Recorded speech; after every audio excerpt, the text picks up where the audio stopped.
ഇങ്ങോട്ട് പറഞ്ഞിരണ്ട, എൻ്റെ കയ്യിലുള്ള അങ്ങനെയുണ്ടാവും. അപ്പം പടം പെറ്റ് ഡിറ്റക്റ്റീവ് എന്നാണ്. അപ്പോൾ ഞാൻ ആദ്യത്തെ പ്രൊഡക്ഷൻ അല്ല ശരിക്കും പറഞ്ഞു കഴിഞ്ഞാൽ. ഇതിനുമ്പ് ഒരു സിനിമ ഞാൻ പ്രൊഡ്യൂസ് ചെയ്ത് എൻ്റെ ചവിട്ട് എന്ന് പറഞ്ഞിട്ട് സ്റ്റേറ്റ് ഓവർ കാര്യങ്ങളൊക്കെ ഇട്ട സിനിമയാണ്, ഒരു അക്കാഡമി സിനിമയാണ്. അപ്പം ഉറക്കെ പറയണം, ഞാനിങ്ങനെയല്ല മൃദുവായിട്ട് സംസാരിക്കുന്ന ഒരു മനുഷ്യനാണല്ലോ. അപ്പോൾ ഇതാണ് സംഭവം. പെറ്റ് ഡിറ്റക്റ്റീവ് ഭയങ്കര ഇൻട്രസ്റ്റിംഗ് ആയിട്ടുള്ള ആക്ഷൻ ത്രില്ലർ കോമഡി ജോണറിൽ പെട്ട പടമാണ്. ഇൻട്രസ്റ്റിംഗ് ആയിരിക്കും, എല്ലാവർക്കും ഇഷ്ടമാവുമെന്ന് വിചാരിക്കും. പിന്നെന്താ, എല്ലാവരും ഉണ്ട് ഇതിൽ. വിനയ് ഫോട്ടോ നമ്മൾ കാണുന്ന ഡിറ്റക്റ്റീവിൽ വ്യത്യസ്തമായിരിക്കും. ഡിറ്റക്റ്റീവിൽ വ്യത്യസ്തമായിരിക്കും. അത് എന്താ വെച്ച് കഴിഞ്ഞാൽ അത് അതിൽ കൂടുതൽ പറയണ്ടല്ലോ അല്ലേ. ഡിറ്റക്റ്റീവിൽ വ്യത്യസ്തം പൊതുവിൽ കാണുന്ന രണ്ട് ഡിറ്റക്റ്റീവ് പറയും പറഞ്ഞോളൂ. പെറ്റ് ഡിറ്റക്റ്റീവ് ആണ്. അതെ അതെ, അപ്പം തന്നെ ഡിഫറെൻ്റ് ആയില്ലേ. ഓക്കെ, പിന്നെ എന്ന് വെച്ച് കഴിഞ്ഞാൽ ശരിക്കും ഇങ്ങനൊരു ഐഡിയ നമ്മൾ നേരത്തെ കോവിഡ് ടൈമിലായിരുന്നു, എനിക്ക് തോന്നുന്നു. കോവിഡ് ടൈമിൽ മുതലേ പ്ലാൻ ചെയ്തുകൊണ്ടിരുന്ന സിനിമയാണിത്. അപ്പോൾ ഇത് ഈ സമയത്താണിത് ഓണായത്. അത് ചെയ്യാൻ പറ്റുന്ന ഭയങ്കര സന്തോഷം. ഇത് പ്രൊഡ്യൂസ് ചെയ്യാൻ തീരുമാനിച്ചതെന്ന് വെച്ചാൽ ഞങ്ങളന്ന് ഒരുമിച്ച് കുറേ പേരുണ്ടായിരുന്നു. അപ്പം കോവിഡ് ടൈമിൽ പ്രൊഡ്യൂസേഴ്സ് മാത്രം കണ്ടില്ല, ബാക്കി എല്ലാവരും ഇവിടെ ഉണ്ടായിരുന്നു. അപ്പോൾ ആ സമയത്ത് പ്ലാൻ ചെയ്തായിരുന്നു. അപ്പോൾ ചെറിയ രീതിയിലൊക്കെ പ്ലാൻ ചെയ്തു. പിന്നെ അതിങ്ങനെ എല്ലാവർക്കും അതിൻ്റെ കഥയും കാര്യങ്ങളൊക്കെ ഇഷ്ടമായപ്പോൾ ശരിക്കും പറഞ്ഞു കഴിഞ്ഞാൽ ഇതൊരു കുറച്ച് നന്നായിട്ട് ഗ്രാൻഡായിട്ട് ചെയ്യണം എന്നുള്ള പ്ലാനിലേക്ക്. കാര്യമായിട്ട് പ്രൊഡക്ഷൻ ഇറങ്ങുമല്ലോ, അതിനൊക്കെ ഇതൊക്കെ ഇല്ല ഇത് കഴിഞ്ഞിട്ട് തിരിച്ച് വീട്ടിൽ കയറണം. കാസ്റ്റ് അനുപമ, വിനയ്, പിന്നെ കുറച്ച് ഇൻട്രസ്റ്റിംഗ് ആയിട്ടുള്ള വേറെ കുറേ കാസ്റ്റുണ്ട്. കുറച്ചൊക്കെ സർപ്രൈസ് ആയിട്ട് പിടിക്കാമെന്ന് വിചാരിച്ചേക്കാണ്. അങ്ങനെയാണ് പരിപാടി. ലൊക്കേഷൻ എറണാകുളത്ത് തന്നെയാണ് കൂടുതലും ഷൂട്ട് വരുന്നത്. കൂടുതലെന്ന് വെച്ചാൽ 90% ഷൂട്ട് എറണാകുളത്ത് തന്നെയാണ്. റിലീസ് ഈ വർഷത്തേക്ക് തന്നെ ഉണ്ടോ? ഇല്ല, അതിന് മാത്രം സെറ്റപ്പില്ല. റിലീസൊക്കെ ചെയ്യണം.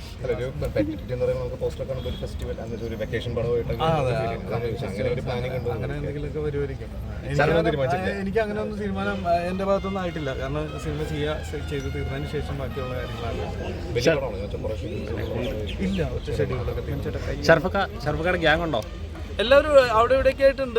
ശരിക്കും എല്ലാവരും നമ്മുടെ ഗ്യാങ്ങിൽ തന്നെയാണ്. ഇത് പ്രനീഷ് ആലുവയിലുള്ള നമ്മുടെ കാലാകാലങ്ങളായിട്ട് പ്രനീഷ് ശരിക്കും പറഞ്ഞു കഴിഞ്ഞാൽ ഞങ്ങളെല്ലാം എന്തെങ്കിലും ചെയ്യുന്നതിന് മുമ്പ് എനിക്ക് തോന്നുന്നു അൽഫോൺസിൻ്റെയൊക്കെ ഷോർട്ട് ഫിലിം ടൈമിൽ അല്ലെങ്കിൽ ആ ടൈമിന് മുമ്പേ ആൽബം ഒക്കെ ചെയ്ത് നടന്ന ഒരു ഡൂഡാണ് പ്രനീഷ്. പക്ഷേ പ്രനീഷ് ഒന്ന് ഒരു വർക്ക് ഇൻഡിപെൻഡൻ്റ് ആയിട്ട് ചെയ്യാൻ ഡിലേ എന്നുള്ളതാണ് എൻ്റെ റിയാലിറ്റി. അപ്പം ഭയങ്കര ഇൻട്രസ്റ്റിംഗ് ആയിരിക്കും പ്രനീഷിൻ്റെ ഇത്രയും കാലത്തെ എല്ലാ ഇതും ആ സിനിമയിൽ കാണുന്നുള്ളതാണ് വിശ്വസിക്കുന്നത്. വീണ്ടും എല്ലാം ഞങ്ങളെല്ലാവരും അതെ, നിന്നെ പറ്റിച്ച്. ആക്ച്വലി അനുപമ അവിടെ തിരുനെൽവേലിയായിരുന്നു. അപ്പം ഭയങ്കര ബുദ്ധിമുട്ടി റോഡ് മാർഗം വരുന്ന രീതിയിലൊക്കെ പറഞ്ഞു. അപ്പോൾ നമുക്ക് അത് ഭയങ്കര ബുദ്ധിമുട്ടാണ്. ഫസ്റ്റ് ഡേ വരുന്നതല്ലേ. അപ്പോൾ ഓക്കെ, കുഴപ്പമില്ല, റിലാക്സ് ആയിട്ട് പറയുന്നത്. തിരുനെൽവേലിയിൽ നിന്ന് മധുരയിൽ നിന്ന് ചെന്നൈ അങ്ങനെ ഫ്ലൈറ്റ് എടുത്ത് വേണം വരാൻ. അപ്പോൾ അതുകൊണ്ട് പതുക്കെ ഉച്ചയ്ക്ക് ആവാൻ പറ്റും. ഫ്ലൈറ്റിന്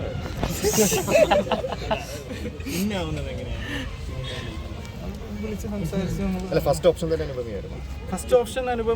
ഓപ്ഷൻ അനുപമ തന്നെയായിരുന്നു. എന്ന് വെച്ച് കഴിഞ്ഞാൽ ഇത് പ്രനീഷിൻ്റെ ഐഡിയയിൽ നമുക്ക് ആദ്യം അനുപമ തന്നെയായിരുന്നു. പക്ഷെ അനുപമയുടെ അവിടുത്തെ ഡേറ്റ്സ് ഭയങ്കര ടൈറ്റ് ആണെന്നുള്ള ഒരു തോന്നൽ നമുക്കുണ്ടായിരുന്നു. പിന്നെ അതിനുശേഷം നമ്മളിപ്പോൾ ഇതിലേക്ക് അനുപമ ഭാഗ്യത്തിന് ഈ ടൈമിൽ വിളിച്ചപ്പോൾ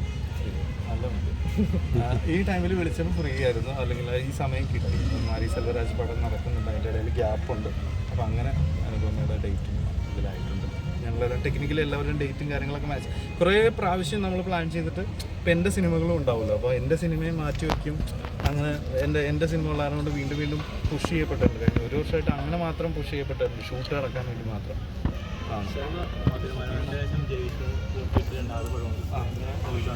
ഭയങ്കര ജംഗ്ഷൻ അല്ലാതെ തന്നെ കൂട്ടുകെട്ടാണ്. അപ്പോൾ പിന്നെ എന്താ പറയുക, മധുരമനോഹരമോഹത്തിന് ശേഷമുള്ള കൂട്ടുകെട്ട് എന്നുള്ള രീതിയിൽ മാത്രമല്ല, അല്ലാതെ തന്നെ നമ്മുടെ ഫ്രണ്ടാണ്.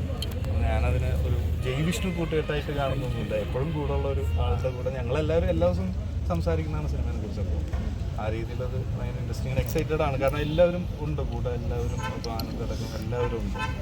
അത്യാവശ്യം നല്ലൊരു എന്ന് വെച്ച് കഴിഞ്ഞാൽ നമ്മളെല്ലാവരും ഉണ്ട്. പ്രേമൻ ടീമിൽ എല്ലാവരും ഉണ്ട്. അല്ലെങ്കിൽ അത് ആ ക്രൗഡ് അല്ലെങ്കിൽ ടെക്നീഷ്യന്മാരെല്ലാം ആ ഏരിയയിൽ നിന്നിട്ട് ആക്ടേഴ്സ് കുറേ പേരുണ്ട്. Okay, thank you. അല്ല ചൂടാ നിർത്താല്ലേ, നിങ്ങൾ മടുക്കട്ടെ എന്ന് വിചാരിച്ചിരിക്കുകയാണ്. മാക്സിമം ഉത്തരങ്ങളായിരുന്നു എൻ്റെ കയ്യിൽ. കോമഡി എന്താ പറയുക, നല്ലൊരു എല്ലാവർക്കും കണ്ടിരിക്കുന്ന ഒരു എൻ്റർടൈനറായിരുന്നു. ഡെഫിനറ്റ്ലി നല്ല രസകരമായ ഒരു കഥയാണ്, പറയാൻ പാടില്ല. ബട്ട് ഞങ്ങളെല്ലാവരും വളരെ എക്സൈറ്റഡാണ്. As a being part of the cast and crew, we are really excited. മറ്റു താരങ്ങൾ ആരൊക്കെയാണ്? അങ്ങനെ ചോദിച്ചാൽ എനിക്കൊന്ന് കുട്ടേട്ടുണ്ട്, അതെനിക്കറിയാം. പിന്നെ ഇപ്പോൾ സീൻ മല എനിക്ക് ഫുൾ കാസ്റ്റ് ആരൊക്കെയാണ് ഡെഫിനറ്റ്ലി മുപ്പതല്ലേ ഹീറോ.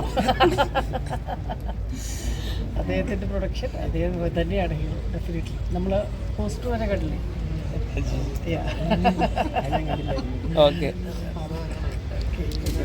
നിങ്ങളുടെ എല്ലാവരുടെയും സപ്പോർട്ടൊക്കെ ഉണ്ടാവണം. നിങ്ങളുടെ എല്ലാവരും ഒരു ശ്രമമാണ്. തീർച്ചയായിട്ടും കൂടെ നിൽക്കുക കേട്ടോ. Thank you. Thank you so much. വൈഫായിട്ടാണ് മാസ്റ്റർ പീസിന് പേര് വന്നത് അടുത്ത പാർട്ടി വരുന്നുണ്ടോ? അടുത്ത പാർട്ടിനെ കുറിച്ച് അവർ സംസാരിക്കുന്നില്ല. എനിക്ക് പിടിയില്ല, ഇല്ലെന്ന് തോന്നുന്നു. അങ്ങനെയാണ് നിർത്തിയിരിക്കുന്നത്.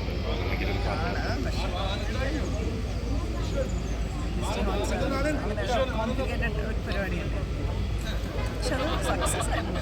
അവർക്കത് ഭയങ്കര അവരുടെ ഒരുപാട് കണക്കുകളുണ്ട് ഇത്ര അപ്പോൾ ദിലീപനടുത്ത് അല്ലെ അതിൻ്റെ ആൾക്കാർ ഡിസ്ട്രിബ്യൂട്ട് സ്റ്റാർ ആൾക്കാർ പറഞ്ഞത് സക്സസ് ആണ്. രണ്ടാമത്തെ പാർട്ടി ഇങ്ങനെയാണ്.